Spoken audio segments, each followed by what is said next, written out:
Good afternoon, everyone. I'm here to give you all indigestion. We've had an interesting morning. We're going to have an interesting afternoon.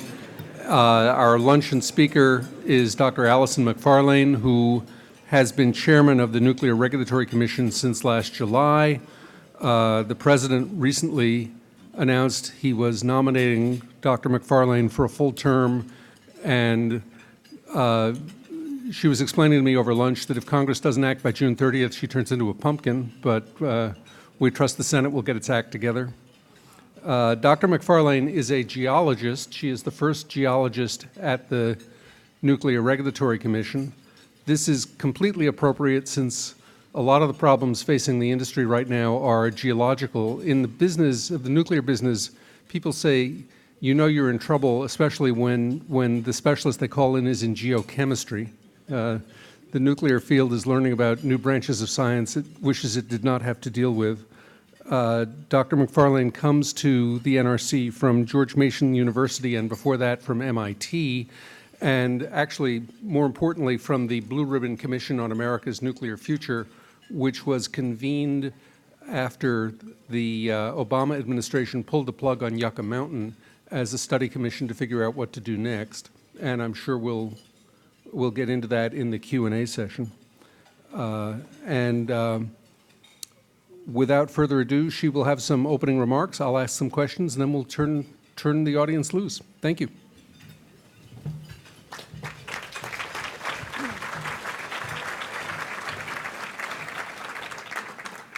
Thanks, Matt. Thank you very much. Okay. So it's an honor to be here today and a pleasure. For many years, I have attended this conference, and having the opportunity to stand on this side of the microphone is indeed a true pleasure. So I thank you very much for the invitation, guys. And it's also a real pleasure because I have so many friends in the audience, and it's really wonderful to see you all.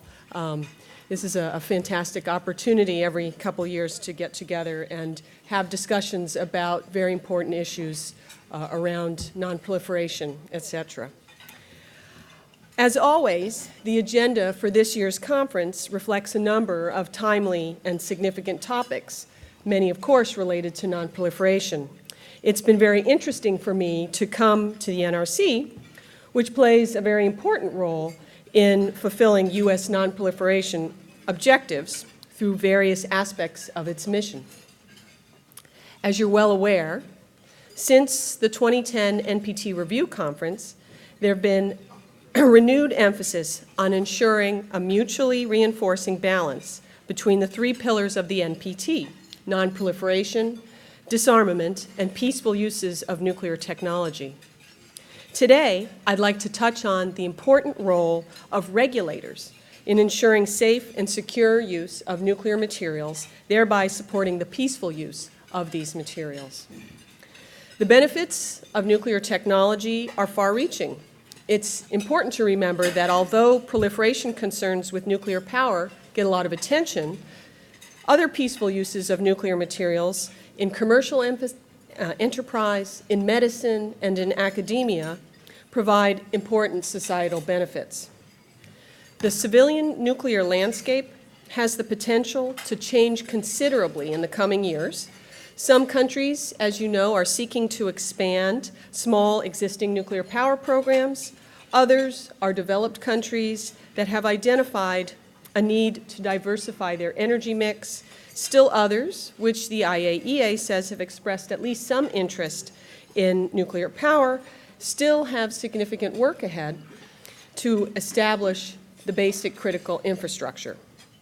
And of course, the advent of small modular reactor designs could lead to the introduction of nuclear power in places with small or regional grids that may not otherwise have considered it. The development of any major new technological advancement can come with competing or conflicting objectives. Nuclear technology can improve people's health and livelihood, as we know. It's therefore understandable that governments would want to put access to these technologies on the fast track. However, if these goals outpace the development of regulatory controls, safety, security, and environmental protection are jeopardized.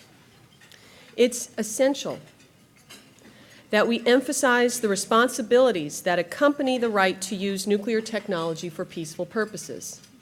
Regulatory bodies like the Nuclear Regulatory Commission have a critical role to play in this discussion, which is inextricably linked to the peaceful uses commitments under the Non-Proliferation Treaty. Regulators provide a critical function in the global non-proliferation regime by ensuring the safe and secure use of nuclear materials and technology. We need to do more to dispel the notion that regulatory controls are a bureaucratic impediment designed to limit or hinder rightful access to peaceful uses, when actually the opposite is true. For instance, strong and effective regulatory controls enhance the efficiency with which nuclear materials can be safely and securely used. A lack of export controls can delay shipments of nuclear materials in reaching their destinations or allow them to fall into the wrong hands.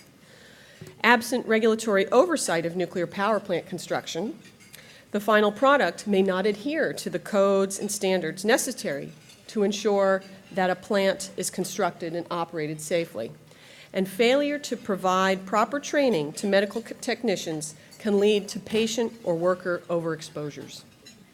Each of these scenarios not only impacts access to peaceful uses of nuclear technology, but has security and non-proliferation implications as well. And to that end, I believe regulators must play a significant role in the NPT community. Regulatory perspectives must be part of a broader government nuclear security, safety, and non-proliferation policy decision-making. The highest levels of government must make nuclear safety and security a priority everywhere. Regulators must have confidence that their decisions will be given due weight by country leadership while preserving their independence, something I will touch on more in a moment. This is a key element in ensuring that these issues maintain a direct connection to the broader non-proliferation regime, and that the rights and responsibilities associated with peaceful uses are duly considered and well understood. Many countries with established regulatory programs are already in a position to increase their involvement in these important discussions.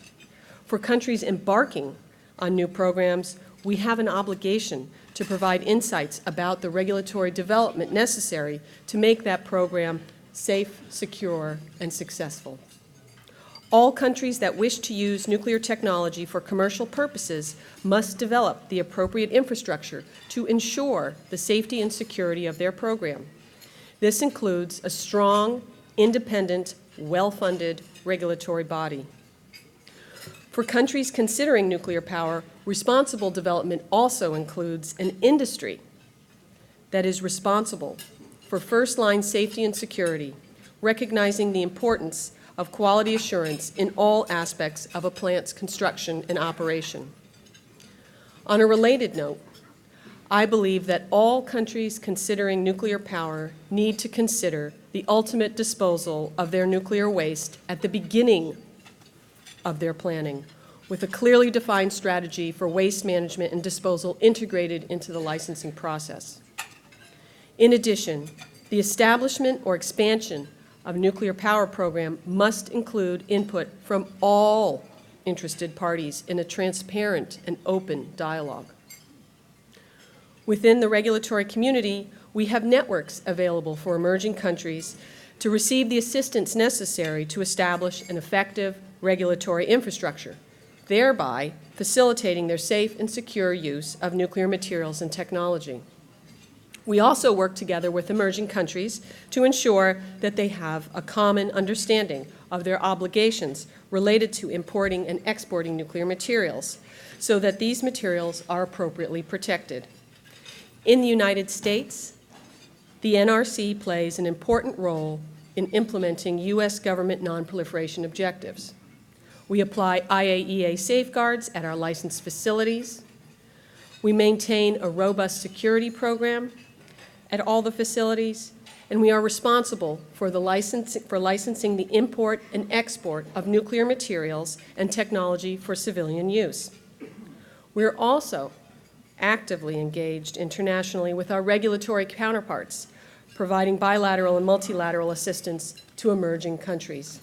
In fact, after I'm finished here today, I'm flying to a conference in Ottawa to meet with my international regulatory counterparts. The NRC's international engagement plays a significant role in informing our work. There's a lot to learn from what others are already doing.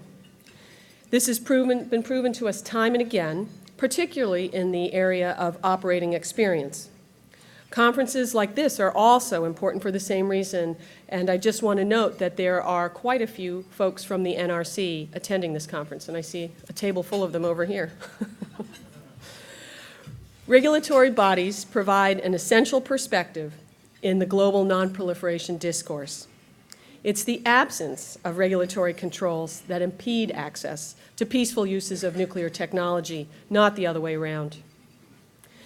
The more we are able to advance that message, the greater the chances will be that nuclear materials are being used safely and securely worldwide. This, in turn, will contribute to continued successful implementation of the NPT. I'm thankful for the opportunity to share these thoughts with you today, and now I'm looking forward to my discussion with Matt and my discussion with the rest of you. So thank you.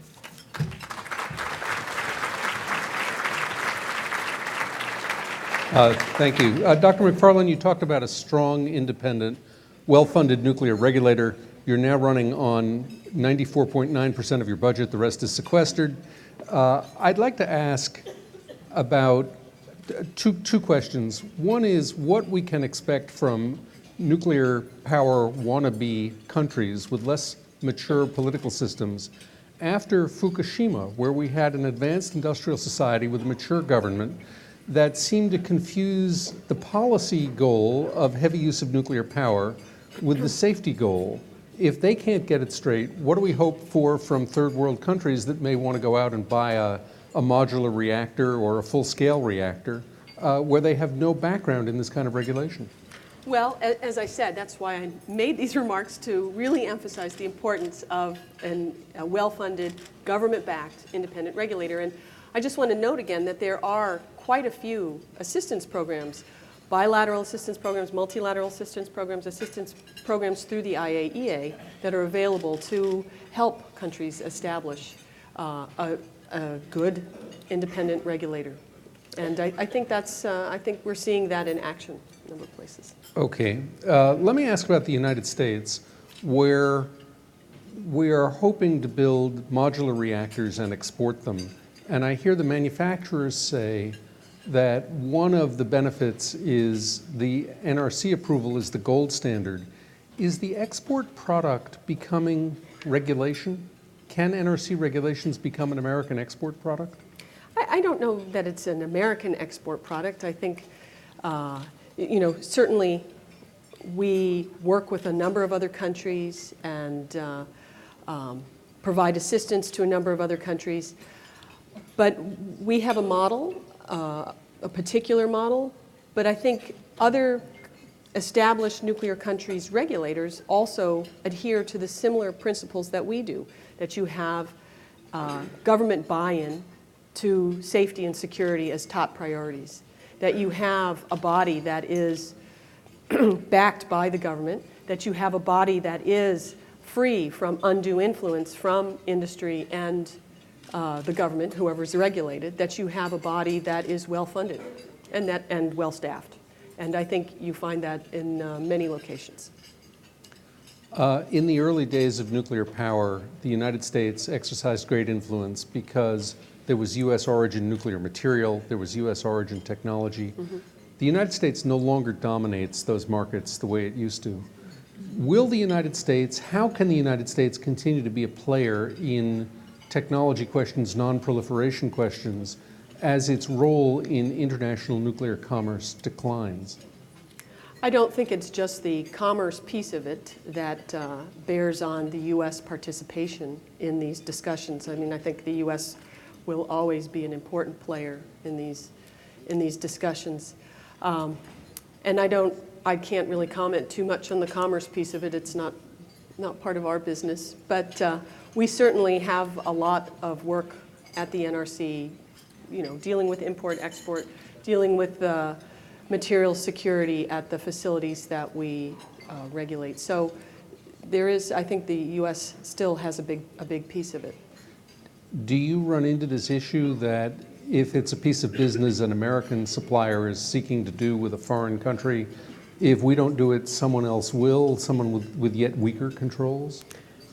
That's a concern, but we try to emphasize that it's important to have these controls, that they, as I said, they certainly advance progress in a lot of these relationships, not impede it. Let me ask you, something else you talked about is that countries that want to go into nuclear power should from the outset be thinking about how they will dispose of the spent fuel. Mm-hmm. Is this a case of do as I say, not as I do? I think not at all. The U.S. has actually been engaged in dealing with disposal of high-level nuclear waste and all nuclear waste, actually, for many years, since the late 60s, really. There's been sort of an active program. So we have a long and rich history, as you know, in dealing with many of these issues. And I do want to also point out that the U.S. is the only country in the world that actually has an operating deep geologic repository. Yes. It's not for high-level waste, but it is for transuranic waste, but it is a deep geologic repository. So we're the only country with that actual experience. We have a long rich history, as you say, but it hasn't moved the ball too far forward on spent fuel. Do we have anything to learn from other countries on this? Yeah, certainly. I think we do. And here I speak as a former Blue Ribbon Commission member. I had the opportunity on the Blue Ribbon Commission to travel to a variety of countries, Sweden, Finland, France, Japan, the UK, and look at what they're doing and what they're thinking about. And I'd say the Blue Ribbon Commission learned a lot of lessons from looking at other folks and what they're doing, and codified those lessons into the report that we issued. What is your impression of the impact of that report, the progress we've made towards either implementing those recommendations or finding substitutes to move the ball forward? Right. I think that, the administration came out with a strategy. I know there's activity in the Senate. We'll probably be hearing from them soon on this issue. And certainly I think the onus now is on Congress and the administration to move forward. And I hope they do with all great good speed. And apart from that, the Nuclear Regulatory Commission has a proceeding going forward to reform its waste confidence proceeding, which means how will the United States continue to do business without a repository? Mm-hmm. Can you tell us exactly what that means and how that's progressing? Sure. So last June, I think it was the D.C. Circuit Court of Appeals, handed out a decision which remanded 3 parts of the NRC's waste confidence decision.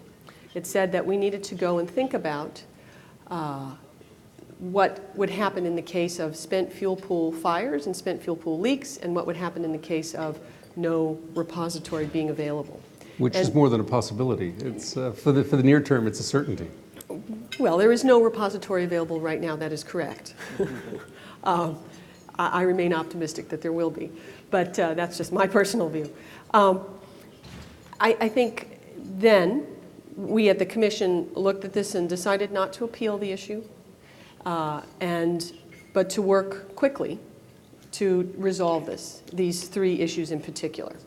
And so we took a number of staff, set them aside into a waste confidence directorate, and said, you're only working on this for the next 2 years. And so we asked that they do this within 2 years. So by September or so 2014, we should have a final issued waste confidence decision and rule. And they are working diligently. We are on schedule to do this. In the meantime, we at the Commission said that licensing activities and relicensing activities can continue, but that no final licenses or license extensions can be given until the waste confidence decision is resolved. Before the Blue Ribbon Commission, you were an advocate for the idea of greater use of dry casks, of perhaps unloading the spent fuel pools to lower the level of risk, and to move more of the fuel into casks to reduce the risk of accident, the risk of attack, etc. The proceeding you've just described is, among other things, I would imagine, to determine that dry casks can be safe for decades to come. When that's behind us, should we be moving things more rapidly into dry casks, or should we use the industry's current practice as other countries look to us for our practice to fill the spent fuel pools as much as they will safely hold and move things out of them only as is absolutely essential? You know, at the NRC, this is actually an active area of study now, and you know, as after the Fukushima accident, we had a near-term task force who issued a report within 3 months, which had 12 overarching recommendations. The Commission prioritized those recommendations into 3 tiers, and this particular issue occupies some of the Tier 3 activities, and the Commission is going to begin to look at this. The staff are going to begin to look at this issue and see what the, you know, what the boundaries are on it. And so this is something that's an active area of research for us. Let me shift gears slightly. I have the distinction of working for the New York Times, one of the first agencies publicly hacked by the People's Liberation Army. And I'd like to ask about nuclear plants and cyber threats. How do you know when a reactor is protected adequately? This is such a fast-moving field. It takes the NRC years to get a regulation out the door. How do you know when you're looking at the computers at a reactor or other nuclear facility whether they are secure enough? Well, first you should realize that the computers at a nuclear reactor are not connected to the internet, okay? So hopefully that will give you some sense of calm. But actually, the NRC in 2009 issued a cybersecurity rule for power reactors. And the final implementation of this rule will occur somewhere between 2014 and 2017, depending on particular outage plans of different reactors. Nonetheless, there were basically 8 steps that they had to work through. These plants have worked through 7 of those steps, and they were to complete those 7 steps by the end of past December 2012, and we are now in the process of inspecting what they've done. So we have been thinking through this, and we also have a cybersecurity team dedicated to anticipating new issues as they come along. So we're taking this very seriously, and now we have developed, just very recently, a roadmap for fuel cycle facilities dealing with cybersecurity issues, for research and test reactors, for byproduct materials licensees, for this set of folks as well. So this is a 6 to 8 year implementation period.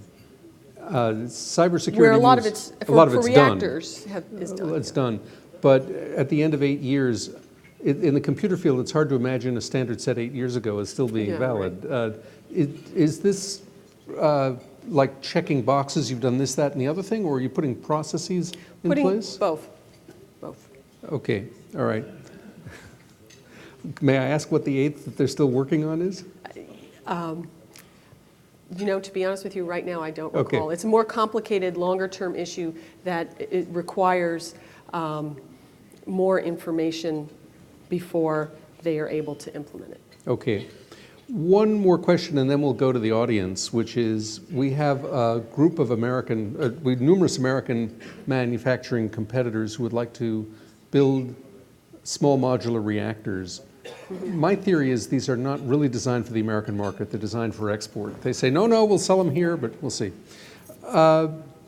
Is the widespread adoption of small modular reactors around the world, especially in countries that don't have nuclear reactors now, is this positive for proliferation, negative for proliferation, neutral for proliferation, and how is it for safety? You know, not my job to evaluate some of these questions, but Well, you're going to license the designs. we will issue a design certification if and when we get applications. We are expecting the first application summer of 2014 from the B&W Empower one that was funded by the DOE. Certainly, you know, on the trade side of this, selling to other countries, the 123 agreement has to be in place before that happens. That's outside of NRC's realm, of course. Our job is to ensure that these reactors could operate safely and securely under the conditions required for the U.S. So that means in terms of security requirements that we require of all power plants in the U.S. and safety requirements for all power plants in the U.S. I wonder, you know, if Boeing goes out and sells an airplane to some small airline in the third world, it's very concerned whether that airline is going to fly it correctly or crash it, which would be a black mark against that airline, but also against Boeing. You, of course, are not going to build these reactors. You're simply going to license them.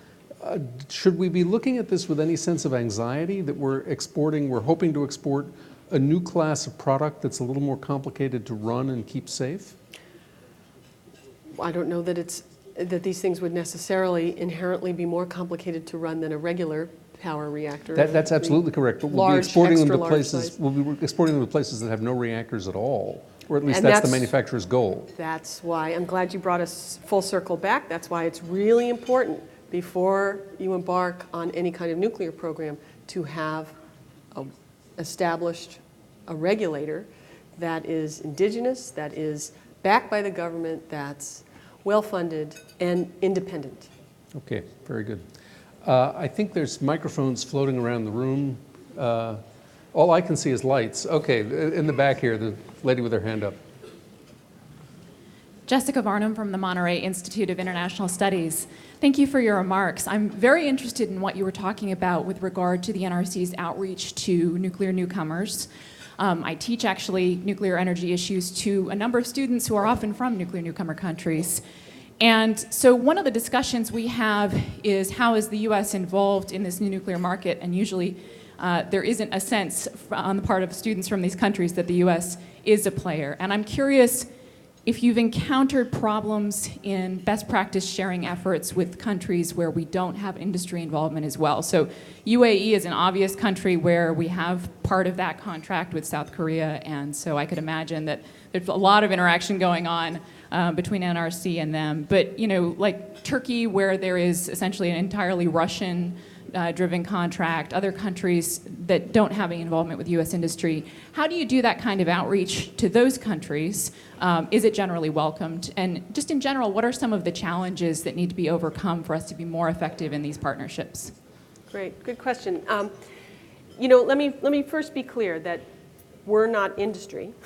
We're the regulator, so we have a specific role that is not industry's role, and therefore, you know, and there are other parts of the U.S. federal government which would have other kinds of relationships, the Department of Energy, parts of the administration, et cetera. So keeping that aside, on the regulatory side, I do meet with my counterparts from other countries on a regular basis, bilateral meetings. For instance, recently I met with the Turkish regulator. I also meet with the Russian regulator and discuss issues. So that's one way I personally can have, and my fellow commissioners can have direct conversations with these folks and exchanges.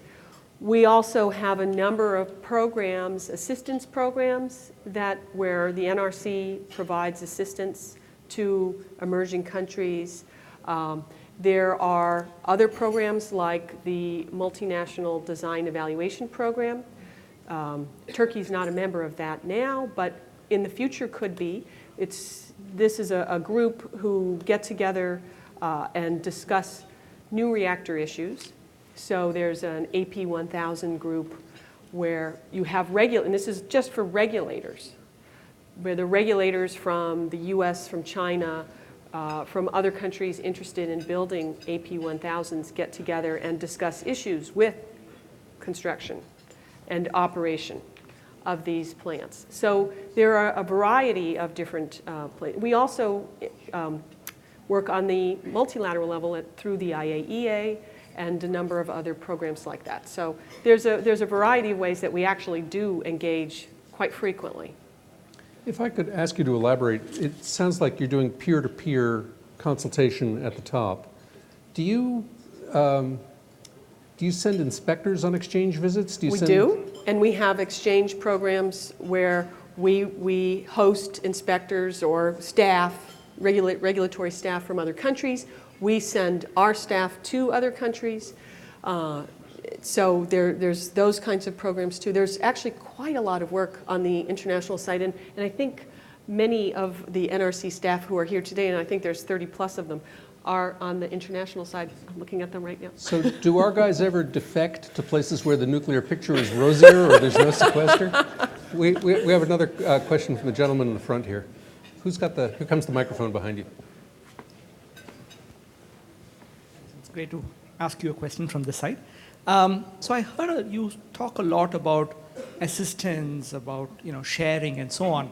I didn't hear you use the word evaluation, right? So if you are thinking about a country and it's setting up a new nuclear regulatory commission, should you or the IAEA or somebody evaluate them? Because as you know, all this assistance is a sort of double-edged sword. On the one hand, it can improve them. It can also be used to sort of quell domestic opposition and so on.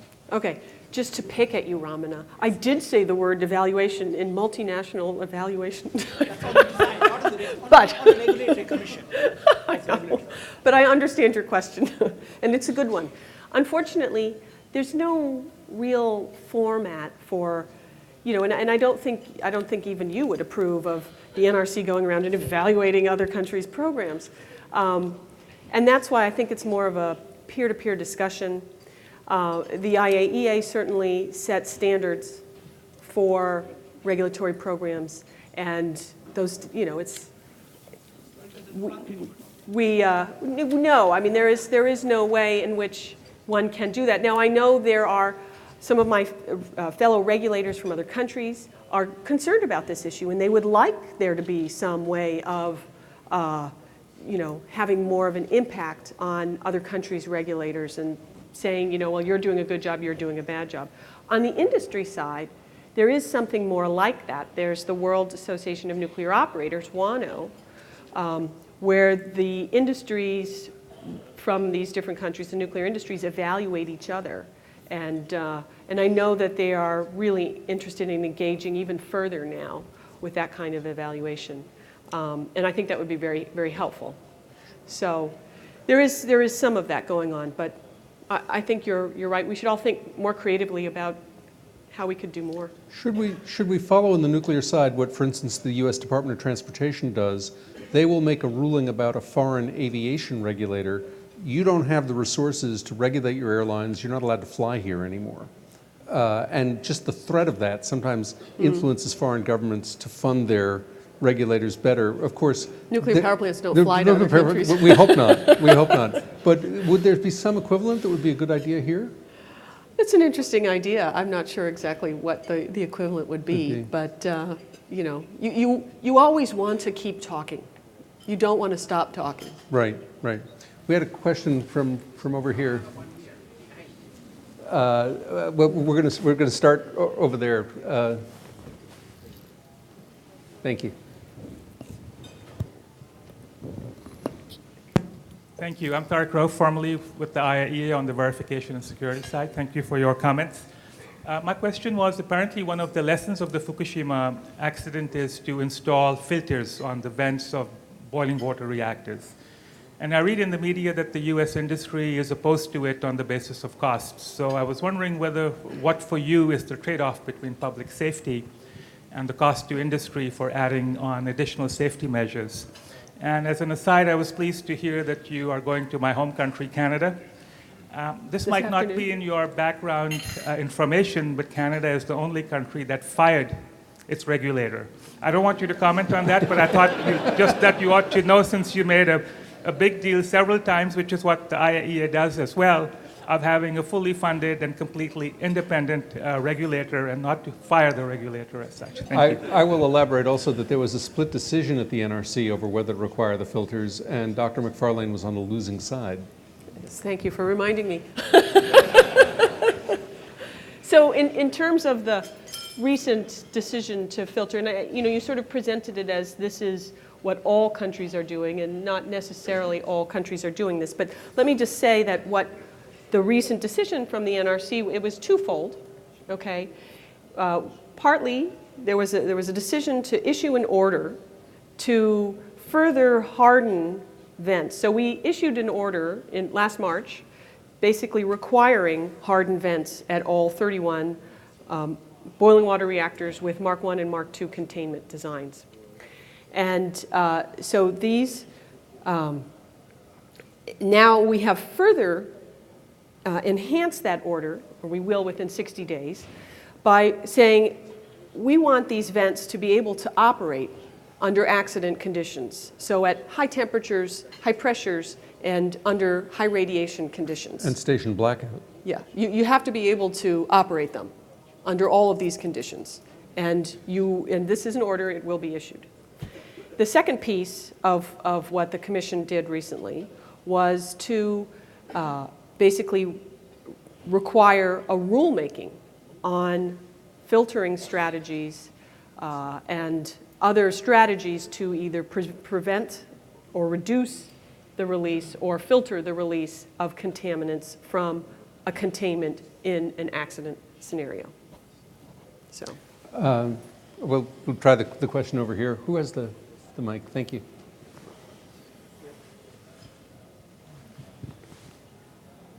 I should say also, that, while the mic's going over there, that the outcome on vents is not clear. What the Commission ended up doing was saying, we won't require them just like that. We may end up requiring some later on.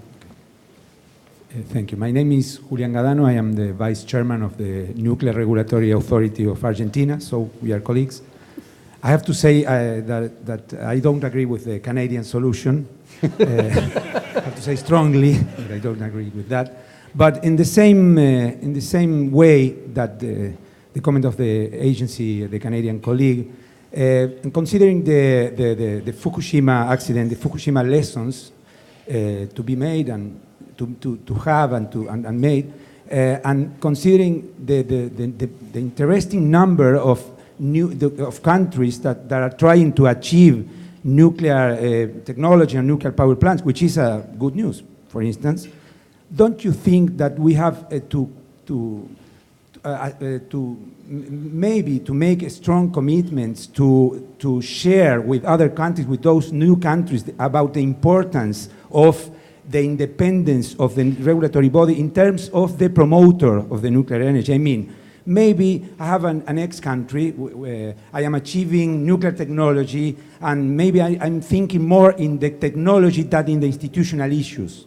Don't you think that we have to assume that kind of commitments, maybe sharing with those new countries about the importance of the independence of regulatory bodies from the promoters, considering, with all due respect, the weaknesses of the Japanese regulatory body in these issues, maybe assumed by the young Japanese? Mm-hmm. Yeah, certainly. I think it's very important to separate the regulator from the promotional side. In the U.S., our history is that we had the Atomic Energy Commission, which was both regulator and promoter, and it finally dawned on us in the 1970s that this was probably a bad idea. There is a conflict of interest, and certainly now we very much encourage at all levels of the U.S. government other countries to follow that example and keep very separate the regulator from the promoter. I think we got time for just one more quick question. Go ahead. Bijan Khojapour, I'm from Iran. Thank you for your comments. We are at a juncture where in the Iranian nuclear negotiations, everyone is looking for confidence-building measures. I mean, the negotiations are stuck And as a purely confidence-building measure, would you be prepared to meet with your Iranian counterparts, with the Iranian regulatory? Well, I don't operate completely separately from the rest of my government, so I would have to take advice from them. Do we have time for one more? Go ahead. Mr. Chairman, my name is Khosrow Semnani. I was a nuclear waste disposer. And my question is regarding Iran as well.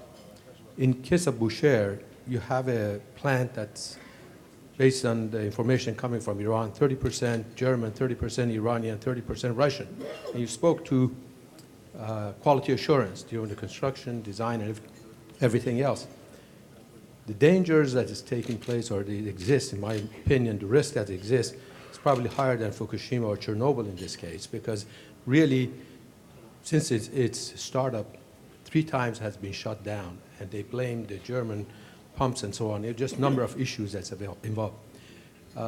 Is there a way that the United States can participate or at least get involved in inspecting or helping IAEA inspect this facility, because of the dangers are not only to Iranian citizens, but in the whole Persian Gulf? You're talking about Bahrain, Kuwait, Emirat, and all of those other ones.